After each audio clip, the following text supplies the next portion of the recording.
from a sikha that we started actually a month ago or so, maybe even longer.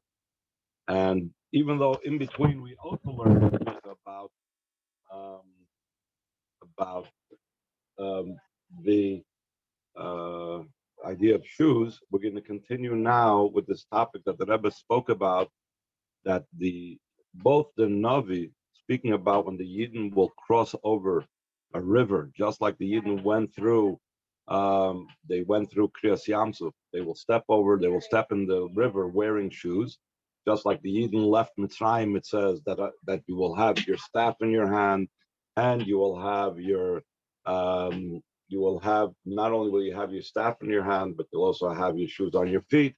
The Rebbe wanted to know what is the common denominator over here, that both in Yitzias Mitzrayim and going out of Mitzrayim and going from the Geulah Asida, we have this idea of shoes.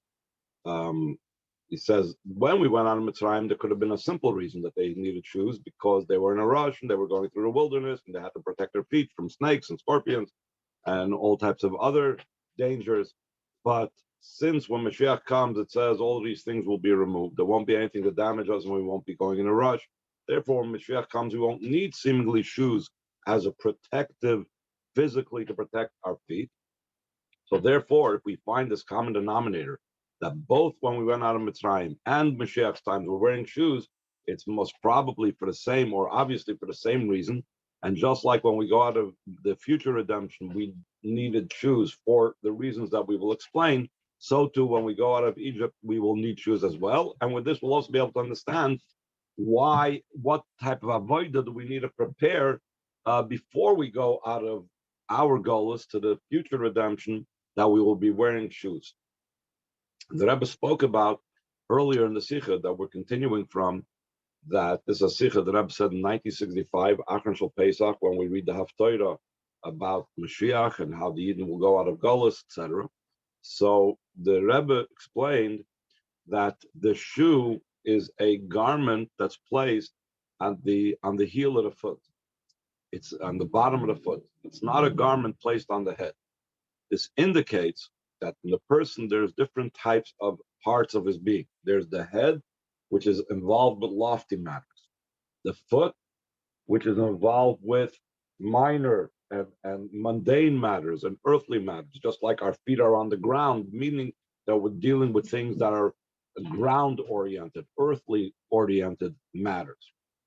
And that is what we are dealing with when throughout our day we have intellectual, spiritual, lofty things, and then we have matters that are dealing with the earth. Now, as I mentioned before, we do not put shoes on our head; we put it on our feet. There was I think, a chassid, the Rebbe Rashab, that had there was a new thing in those days, which was galoshes. And he had invested in that business, got involved in that business, opened up a business of manufacturing galoshes. I'm not sure. And when the Rebbe Rashab saw him, he said, I've heard of people putting their feet in galoshes, but I've never heard of people putting their head in galoshes, meaning that the person was so totally immersed in his whole being in the galoshes business that I guess he didn't have enough room for spirituality. But where do we need to have protective shoes? We need to have it while we are engaged in earthly matters, even when we're engaged with earthly matters. The Rebbe says we need to have shoes on our feet. We need to remain removed from the earthly matters, not completely absorbed and not completely swallowed up. There needs to be a separation, and to such a degree that we find the Gemara says that a person should even sell the beams that make up the roof of his house and buy himself shoes. In other words, before we could have the idea of beams, which is on the roof of his house, he needs to have shoes. The Rebbe explained that the idea of beams and roof indicates that spirituality. It's even higher than our head, just like men wear a head covering to remind them of the Eibishter above. The same thing, the roof of the head, even more so, indicates that which is above us in a way of makif, a transcendent level, a very high spiritual level.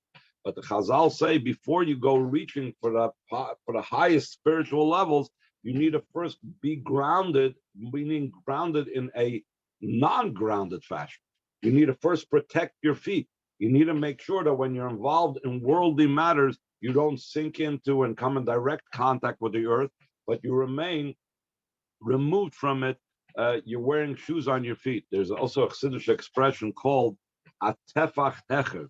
You gotta be one handbreadth higher than the ground. You need to float a little bit higher than the ground. You shouldn't be completely touching the ground. And that's the same theme that he's talking about over here about the shoes that were on their feet. The importance of having shoes on our feet, and only afterwards can you reach Koiros Beisoy, the roof of his house, etc., etc. Rebbe gives an example that we find this, let's say, in chinuch. When you teach a child, you first teach him basic things.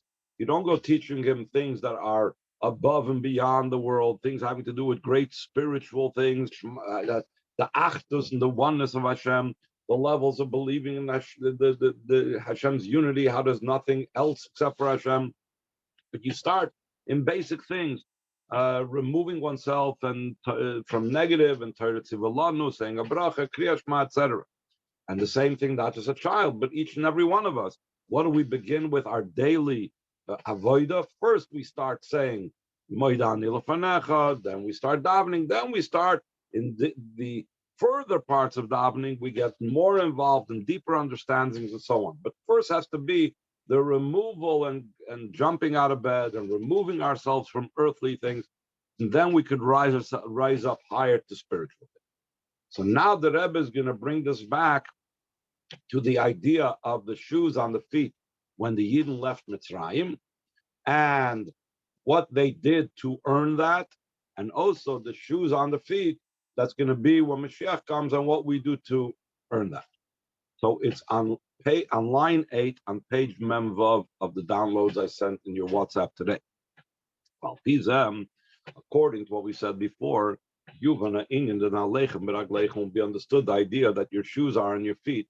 Mitzrayim, that had to be when the Yidden went out of Mitzrayim. Yitzias Mitzrayim Hoisagdam Alamatan Torah. Going out of Mitzrayim was a preface, an introduction to receiving the Torah. Because of, as it says, when Hashem told Moshe Rabbeinu about his mission to take the Yidden out of Mitzrayim, he said that you should tell Paro, you should inform the Yidden that when, and he told this to Moshe, the mission is to take you out, take the nation out of the land of Mitzrayim, and then you will serve on this mountain where Moshe Rabbeinu was talking to Hashem, was Har Sinai, meaning that the purpose, the goal of going out of Mitzrayim was Matan Torah. So it was one long process. It began with going out of Mitzrayim.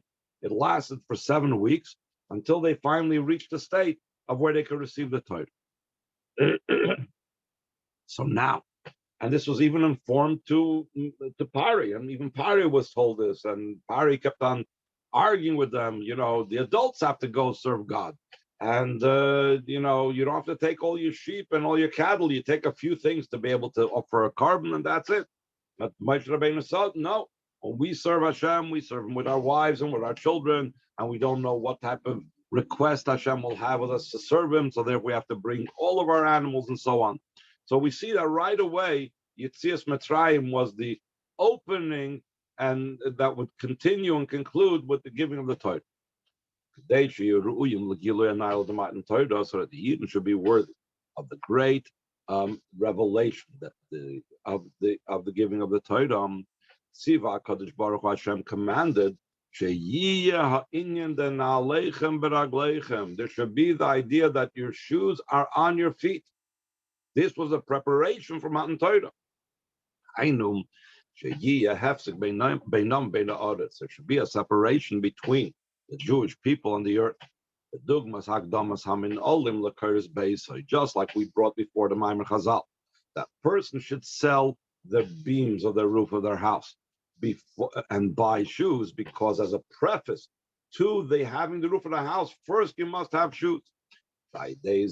Only through having the shoes can a person have then the beams, and also only through having the shoes and the separation from the mundane and physical matters of this world, will the Yidden be worthy and ready and able to receive the Torah.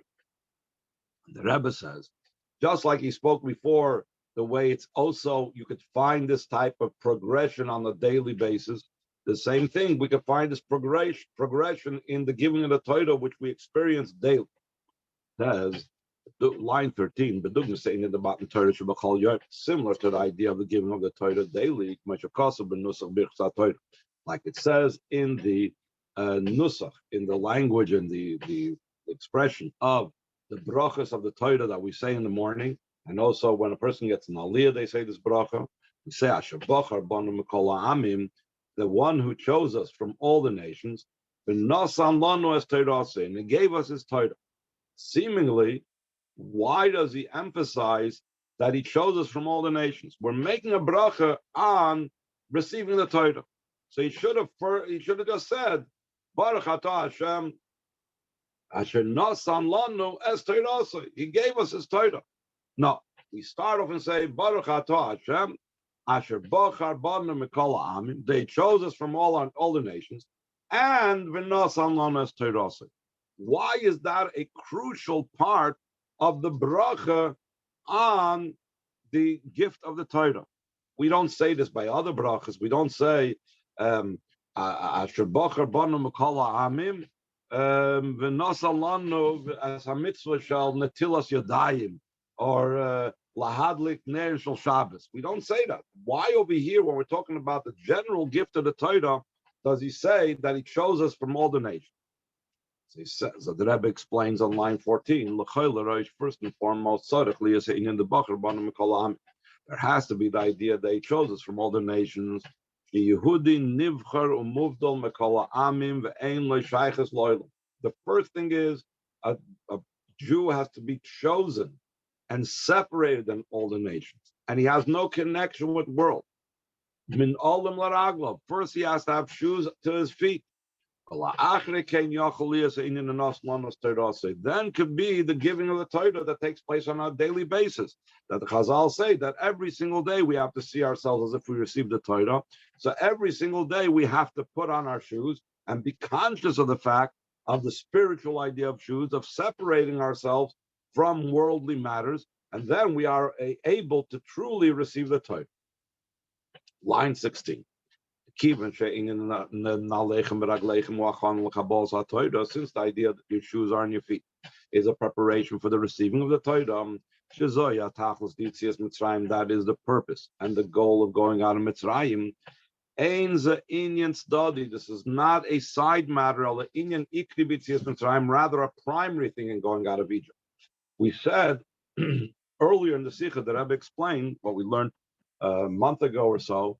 The Rebbe explained that one could think that it's just some side thing that Hashem told them, when you go to Mitzrayim, you should have your staff in your hand, and you should have your everything packed, and you should have your shoes on your feet, etc., etc. It's like it's a side thing. But now we see, from what we're talking about now, that having shoes on the feet is a preparation for the receiving of the Torah. To truly be able to receive the Torah, we need to have that separation from worldliness and earthiness that the shoes on the feet indicate. So therefore it's understood that it's a primary part of going out of Mitzrayim, because the core idea of going out of Mitzrayim is to be able to come to the receiving of the Torah. And then the Rebbe goes on and says that there was a preparation for this already when the Yidden went out of Mitzrayim. This was a reward for something that the Yidden already practiced before they were told to have shoes on their feet. So it says in Oisid Ches, line 18, the idea that your shoes are on your feet during the time of going out of Mitzrayim. This is a reward for the Jewish people's service in Mitzrayim. The Yidden, what they did in Mitzrayim was similar to the reward of having the separation of the shoes on their feet, that they did a similar thing. When the Yidden were in Egypt, they were distinct and separate from the Egyptians. Not just by the fact that Hashem placed his names upon them. It says, when the Eibishter enumerated the different families, So it says uh, it added over there a letter Hey and a letter Yud to every single family to show that they kept separate and they kept their godly connection and they didn't intermarry with the Egyptians. They were worthy of having Hashem's name of Yudke being connected to them even while they were in Egypt. That's why it used the term Hayimni, Hayishvi, different types of things where it started with the letter Hey, ended with the letter Yud, putting together the word Yudke. So he says, not only were they separated in that regard, that they didn't intermarry, and Hashem testified to the fact that they remained separated and they didn't assimilate, and they had the letter Yudke, but it would attach to their names because of it. Also, the fact shinu, they did not change. The Chazal enumerates the different things that they didn't change in. They did not change their names. They did not change their language. They did not change their garments. There were a few other things. Actually, the Rebbe has discussion about what the different Maimar Chazal that enumerate what they were. But the main thing is they stood apart. They stood distinct. They were recognizable.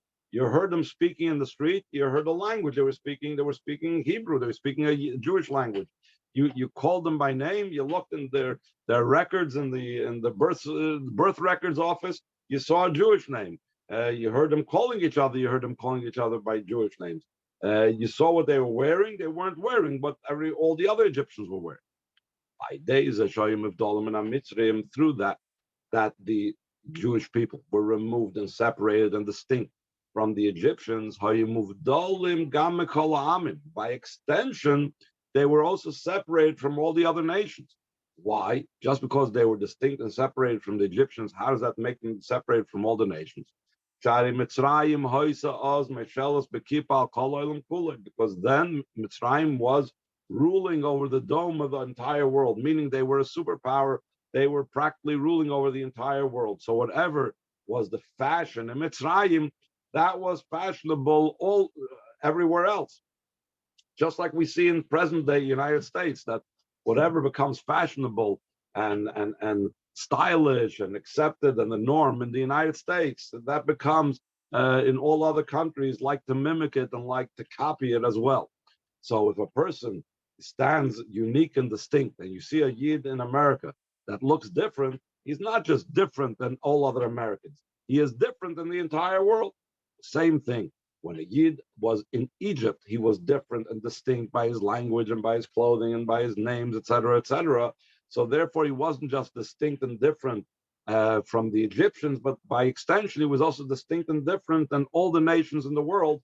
It was recognized in them that Hashem chose them from all the nations. And because they did that first, before there was the official choosing, for this came the reward. When the Yidden went out of Mitzrayim, they had their shoes on their feet. Despite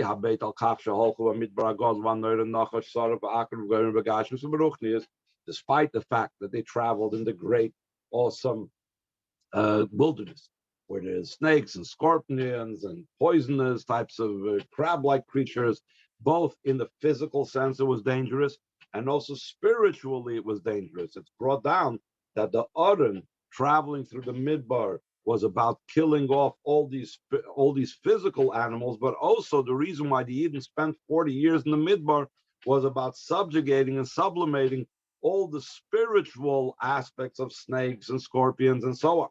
So though they were traveling in a spiritually and physically dangerous place, inhabited by all these types of dangerous creatures, so Hashem separated the Jewish people by Hashem creating for them something to separate between them and the wilderness. Hashem assured them that they will have their shoes on their feet, that they will not be physically in contact with the ground, and they will not be spiritually in contact with all the spiritual dangers that the wilderness represents spiritually. That was when the Eden went out of Mitzrayim. Now he's going to bring it to the topic of our Sunday morning shir concerning Geulah, line 27. Oisyutes. Ukishem should be Yitzias Mitzrayim, just like when the Yidden went out of Mitzrayim. Hoya inyan na'aleichem b'ragleichem. There was the idea of your shoes in your feet. So too it'll be. What it says over there in the Haftarah of Achron Shel Pesach from Sefer Yeshaya and Navi, that it says over there that he will make them step through the river, that he will split for them. He will make them step with shoes. In the future redemption, this will take place. And the question was that seemingly when Moshiach comes, there won't be any need for it. There won't be any dangerous animals that we spoke about earlier in the Sikha. There will be all dangerous animals will cease to hurt or cease to exist, however the Chazal explain it. There won't be any fear of the scorpions and the snakes and so on.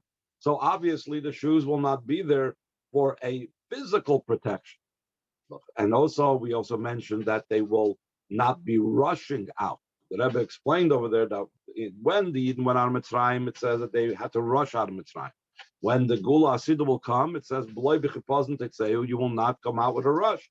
And the Rebbe said, all the problems happen when we're in a rush, when we're running, and that's when we chas v'shalom trip and we step on something that we're not supposed to step on, or we step on a crack in the sidewalk, etc., as we many times know from ourselves. So again, this is only when we're in a rush we have to be worried about it. But when we're not in a rush, we don't have to be concerned about these type of things because we're treading slowly and carefully. So what was the idea of us going out with shoes for the Geulah Asidah for the future redemption? And the Rebbe, what I just now said, he's going to encapsulate in the next paragraph, line 29. Chuda seemingly, just like when Moshiach comes, there won't be a need for shoes because of a concern of different types of thorns and prickly things or snakes. Like we said earlier, that no animals will do bad anymore and will be destructive and so on. So just like physically there won't be any need for protection, so to spiritually, what seemingly we spoke about, that there needs to be a protection, a division, and a separation between us and earthliness won't be necessary. So too, there won't be a need of something separating between the person and the ground. Since the earth itself will be in such a state that will be filled with the knowledge of Hashem. Why is there a need in separation from the earth? The Rebbe takes the pasuk literally. It says the earth will be filled with the knowledge of Hashem, meaning the physical earth, the physical ground, will be something that will be filled with Hashem's existence and being. And therefore, since it will be filled with Hashem's existence and being, what need is there to separate between us and earthliness? Says, going on last paragraph on this page, line 33. When Mashiach comes, will be fulfilled the promise that he will set up the world in the kingdom of Hashem, meaning the world itself will be filled with the knowledge of Hashem and awareness of Hashem. It says that even a stone will cry out from the ground, and a knot of wood will cry out from a piece of wood or from a tree and so on. Meaning the physical earth itself will be filled with godliness. Through the fact that the world will be filled with a revelation of godliness, and not just any type of revelation of godliness. Will be the revelation of Shem Yud Kei Vav Kei, the ineffable name of Hashem. The Chazal say, not this world is not like the world to come when Mashiach comes. In this world at present, when we look in the Chumash, we look in the Sefer Torah, we see that the Hashem's name is written out with the letters Yud Kei Vav Kei, but we do not pronounce it Yud Kei Vav Kei. We pronounce it Aleph Dalet Nun Yud. When Mashiach comes, everything will be together as one. It's written with the Yud Kei Vav Kei and it's pronounced Yud Kei Vav Kei. The same way I'm written, that's the way I'm pronounced. Chassidus explains that this idea of pronunciation shows on revelation. what's the ultimate revelation of something is the way it's called the kri, the way something is read, the way something is pronounced. That is the revelation of it. The ksiv, the way sometimes in the chumash we can find that, or even in Tillim or whatever, in Tanakh, that something is written differently the way it's pronounced. The written way, the Alter Rebbe says in Tanya, is very great secrets, and the way it's pronounced is the more revealed and understood way. That when we read it, the way it's read, the way it's supposed to be read, that's the more revealed aspect. When Moshiach, what does that mean? That nowadays we're not worthy of the revelation of Yud Kei Vav Kei. That's just written. That's not read that way. We are just, what's revealed is the Shem Adonai. I'll soon explain the significance of Hashem's name, Aleph Daled Nun Yud. Whereas when Mashiach comes, it'll be read, the Shem Yud Kei Vav Kei. In other words, it will be revealed, the Yud Kei Vav Kei of Hashem, in such a way that the world can appreciate it. Top of page Mem Zayin, Shem Adonai Shem Havaya, who the difference Shem Adonai and Shem Havaya is Adonai Umaloshan Adnus. That the name Aleph Daled Nun Yud is from the meaning being a master, a boss, Adoin Olam, the master of the world.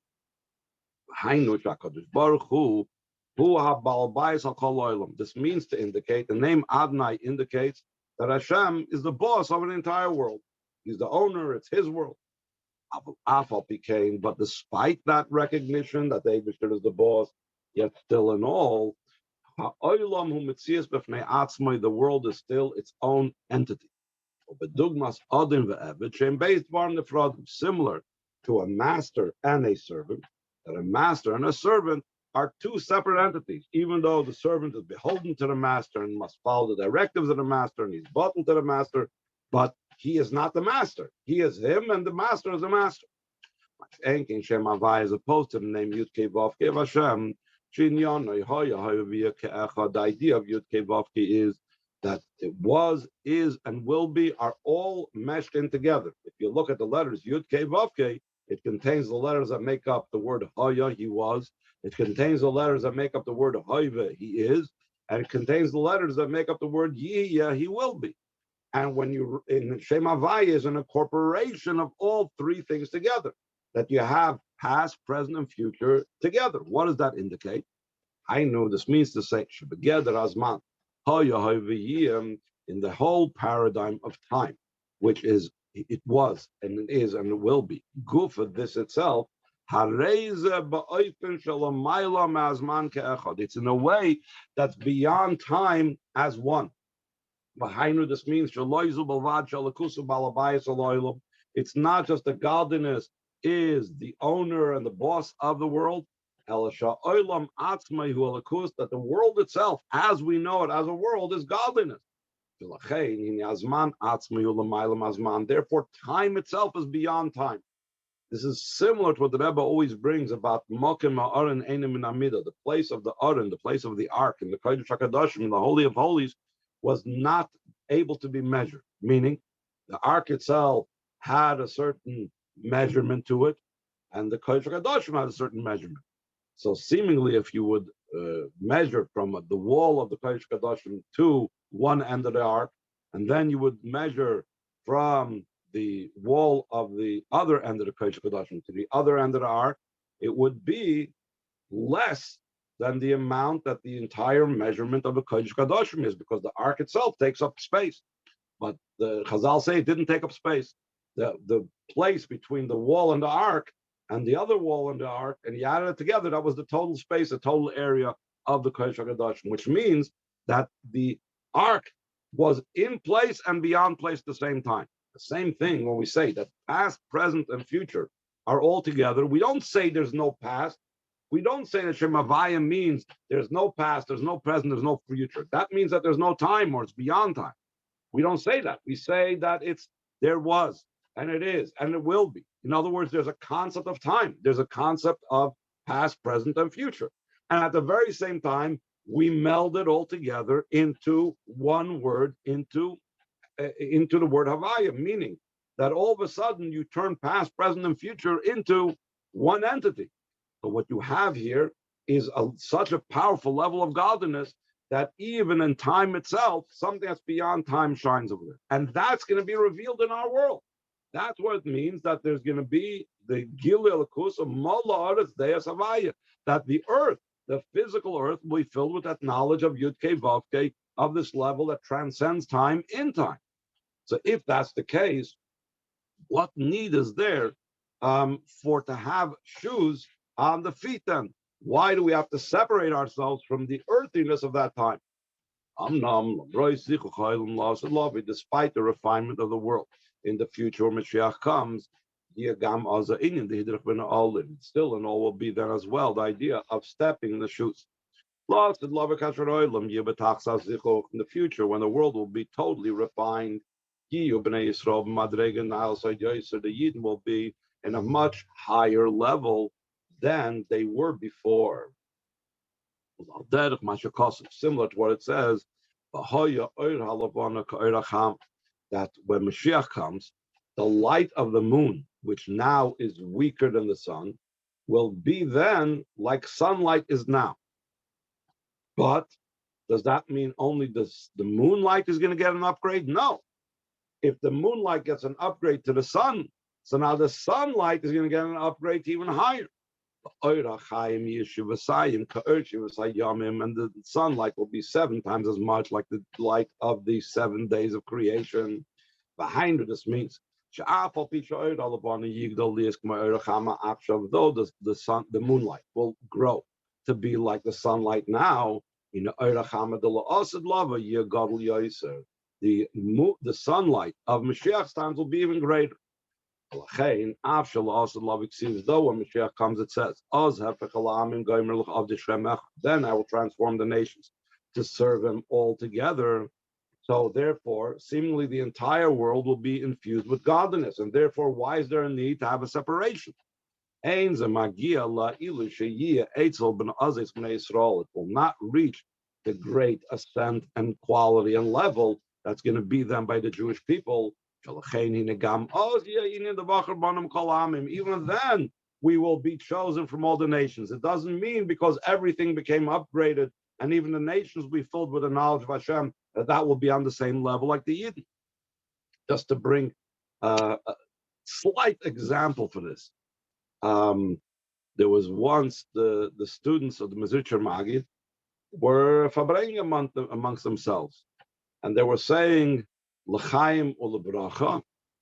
And the Alter Rebbe wished them also L'chaim u'lebracha, Begashmis u'beruchnis, in physical and spiritual.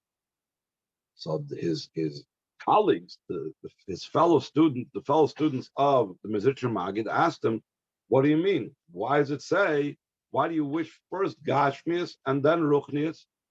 Shouldn't you first give a bracha and wish for spiritual aspects and then the physical? So he said, I learned from Yaakov Avinu. It says that Yaakov Avinu said, when he davened to Hashem, when he was traveling from Lavan and so on, that you will, on the way to Lavan, that you will give me food and you will give me clothing, and then I will build for you a house for Hashem, a mizbeach for Hashem, and so on. So we see that Yaakov first davened for and asked for physical, material things, and then he asked for spiritual things. So the colleagues at Alter Rebbe, the students in the Mezritcher Magid, countered back. What are you comparing? Yaakov's Gashmis, Yaakov's Gashmis is like way, way higher than our Gashmis. How do you compare that? What you're asking Gashmis first, and what Yaakov was asking for Gashmis first. But Alter Rebbe says, but what about Yaakov's Ruchnius? In other words, as high as Yaakov's Gashmis was, his Ruchnius was also so much greater and higher. And still in all, he davened for Gashmis before he davened for Ruchnius. The same thing we say, L'chaim lebracha begashmis u'beruchnis. What am I trying to say? I'm just giving us an example of what we're saying over here, that as high as the world will be when Moshiach comes, a Yid will still be so much higher. And a Yid will still be removed from the world. And a Yid will still be removed from all the nations. And that is why the Rebbe is going to explain why we will need shoes then as well. Because as high as the world will be, we still need to be removed and higher than that as well. The Rebbe is going to bring from a very interesting Maimer Chazal, a very interesting pasuk, that it says also about Mashiach's times. This is also what it says. In Mashiach's times, line 13, V'ro tzoncha, that foreigners, meaning the non-Jews, will arise and they will take your sheep out to pasture. In other words, the Yidden will be free to be able to serve Hashem in a full-fledged fashion. They won't have to worry about their material needs because Hashem, because the Goyim will already take care of the physical needs of the Yidden. So the Rebbe points out, when we talk about Goyim then taking care of our physical needs, that's not like it is now. Zarim does not refer to the nations of the world the way they look these days. Because in the future time when Moshiach comes will be fulfilled the promise that the spirit of impurity I will remove from the earth. So therefore it's not Goyim of the level that we're familiar with now. The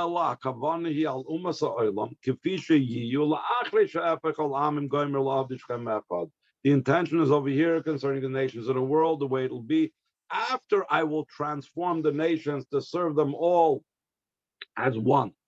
And despite that,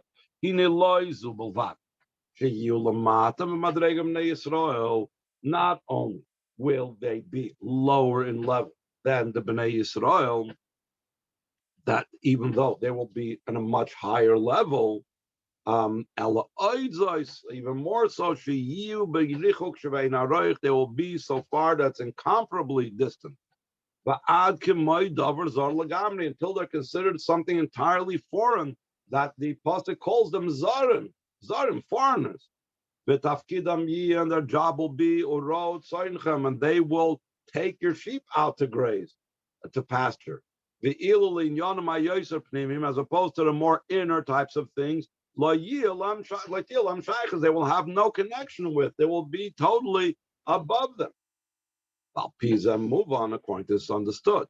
Also in the future time,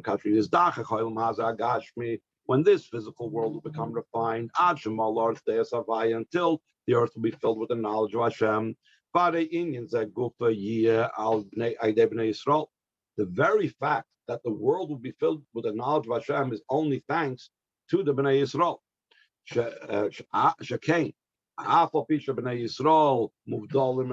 Though the Yidden will be separated from the world, it's known the example.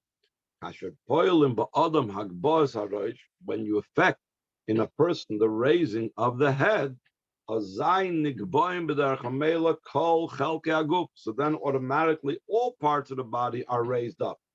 Even to the heels, including also the shoes. Even those things that are stuck to the shoes will also rise up. So even though Yidden are going to be responsible for the uplifted state of the world and the uplifted state of the entire situation, then also then will be the idea of the shoes, that we will step in shoes. It's to separate between the heel of the foot of a Jewish person, or the sole of the foot, and the ground, like it's known.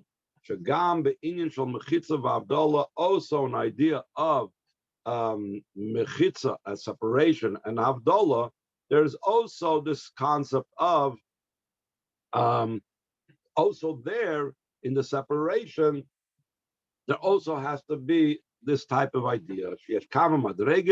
There's also an idea of separation. There's also different levels between something that is pure and something that is impure, between something that's holy to something that's mundane and weekday, and between good and higher than good. In other words, like this, the Rebbe speaks about in other places that there's all types of level of separation.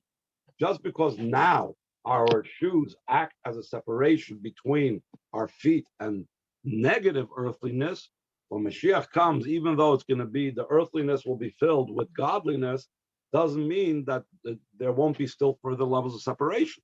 Like in the Yom Tov Havdalah, we speak about how there's a level of separation dealing with the levels that come about because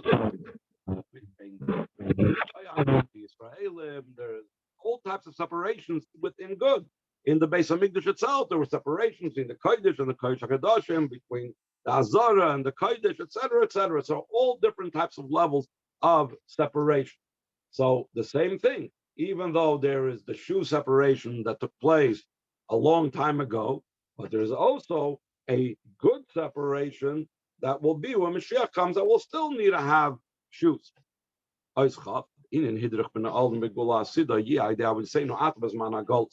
And the idea of the stepping of the shoes in the future redemption will be through our avodah now in the time of Golus. Avodah kazushi me'ein aschar de v'hidrich b'na olam. Such a avodah that's similar to the reward that's going to be. Now you made a step with shoes. Yehudi tzadich ladas. A yid has to know. She'af al pi shenimtza bein begolus bein ha'amim. Though they find themselves in the exile between amongst the nations, still in all. And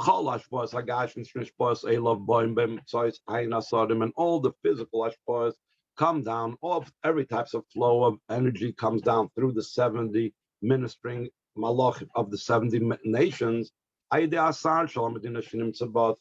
malach and the office, the official malach of that country in which he is found in. Afal became still in all, still in all has to be recognizable that he's a yid. All of Lias moved him in the olam. He has to be separated from the world. You chose us from all the nations. This has to be not just inside. That inside I know and feel that I'm separate. But outside, I don't want to stand out. I don't want to look that way. There was a certain movement in Germany that used to say, be a Jew at home and be a mensch in the street. The Rebbe says, no. It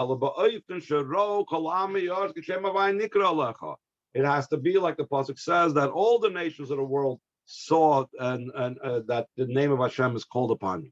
Even the nations of the world has to see that this Jew belongs to the blessed seed of Hashem. They have to recognize this not just as a lot of times it says, this pasuk refers to the tefillin of the head, which indicates the idea of the brain and the heart, but also it's something that has to be recognizable also in the heels. This means practically, also when he's involved in mundane matters, by the hakvayim, the heels. That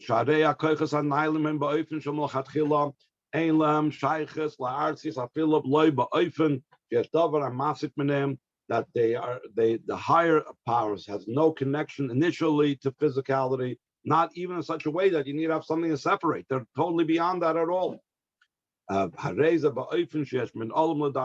It's in such a type of way that there's shoes to his feet. He's separated from them. That he's only involved in mundane matters with his heels only because he must do so because Hashem wants him to engage with the physical world. Line 4 on page Memches, Kasher, Noyel min olam l'raglo, when a person puts shoes on his feet. In addition to the gain that he has and what he profits now, that the shoes protect him not just from the dangers of the snakes, even from thorns and other prickly things. In addition to that, through holding ourselves apart from the rest of the world, you will merit the fulfillment of the promise that will make a step with the shoes. Moshiach comes. Even when we fulfill the promise that will transform all the nations to serve him as one, and even when the earth will be entirely filled with the knowledge of Hashem, even then, even then the Jewish people will be distinct and separated from the world.